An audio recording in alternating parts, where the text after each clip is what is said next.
Hello, everybody. Welcome to Universal Truth of Mankind. I am Dave, your host, and this is Genesis Walk. I'm sorry. I'm hearing I heard something. Okay. Um, here we go. Real quick. I am on Rumble as well as YouTube. So you can go to YouTube and subscribe to YouTube or subscribe to Rumble. I recommend both because every now and then one of the others not working properly. I've been finding personally. So all the videos are on both. So you won't miss any if you're on both. And also, of course, always, I'm constantly saying this like a broken record. Check out my playlist. There's a lot of interesting videos underneath, and I'm constantly adding. All righty. So this is Genesis Walk. Back to Genesis, I'm going to be focusing on in this particular case. Let's read Exodus 5:8 real quick. And the tale of the bricks, which they did make, heretofore,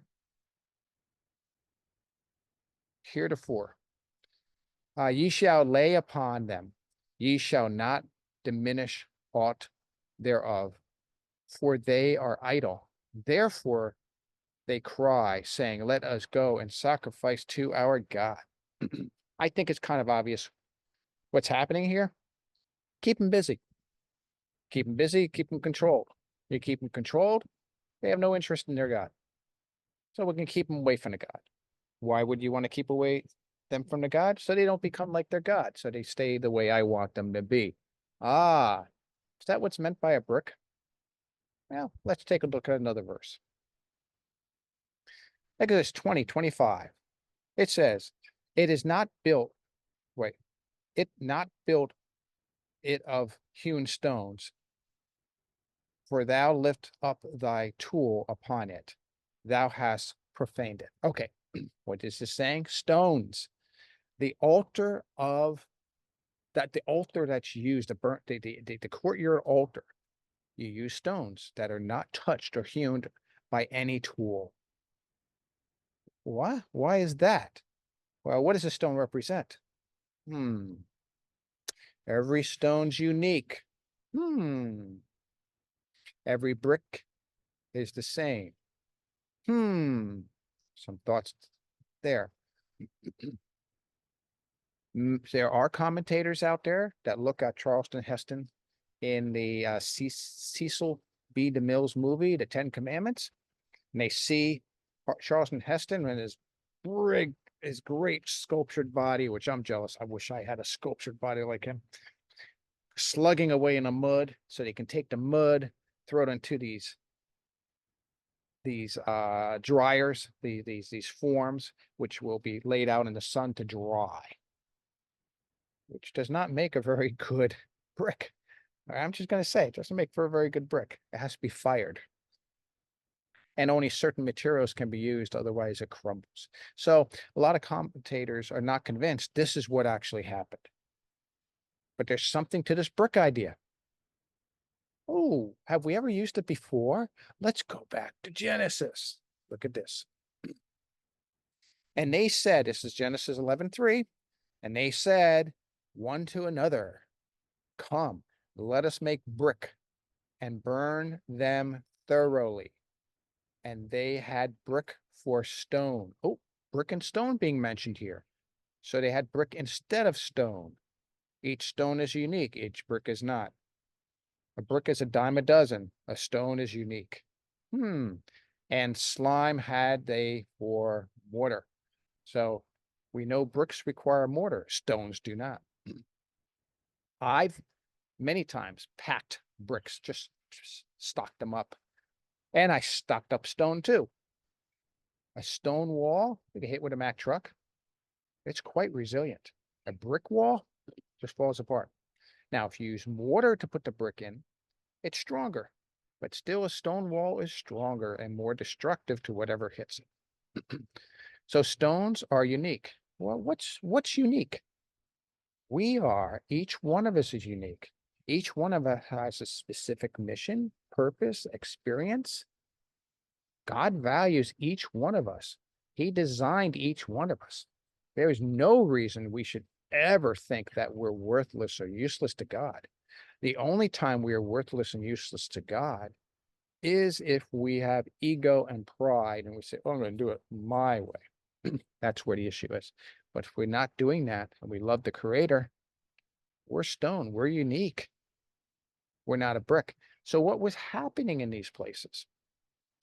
The leaders were trying to control the people, and the only way they can control the people was to make them into bricks, not let them remain as stones. Let me just throw one more thing out and then we'll end this. Take a look at today's society, for instance. If you want to become a doctor, you have to go for a degree to be a doctor. This does not guarantee you're going to be any good at it. But we place value in degrees. Oh, he has a doctorate from XYZ University. Oh, he must be good. No. Oh, but he has to go and not only study, but then he has to intern. And he has to do it for a few years or whatever till he can become a doctor. So he gets practical experience. Okay. Does that make him good? No. But then when he gets out, he can get a license. Does a license make him good? No. Me personally, I've had ailments. And I always ask the same thing to doctors. What's a natural way to kick this? You're giving me a treatment which does not heal or cure. What do I have to do to cure this thing? Oh, there's no AMA studies. I said, just because there's no AMA study doesn't mean it's not possible. It just means they never bothered to do a study on it. And so I look into my homeopathic friends, my energetic specialists, my kinesiologist friends, and so on and so forth. I do my own research and I find out, oh, what do you know? My body's not absorbing the vitamins from this particular vitamin source, so I need to change that. And all of a sudden, my problem goes away.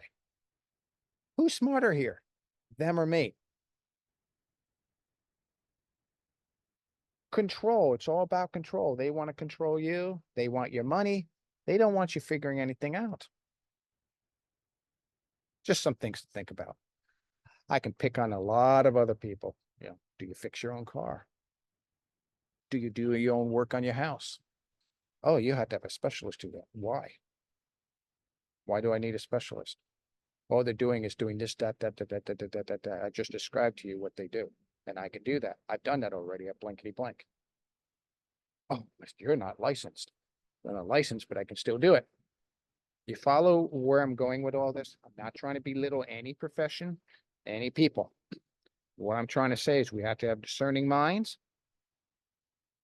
We're all unique. We're all capable of things, and we can not we don't need to become bricks to be functional and and useful to the world, because we are made uniquely by God to be able to do such things.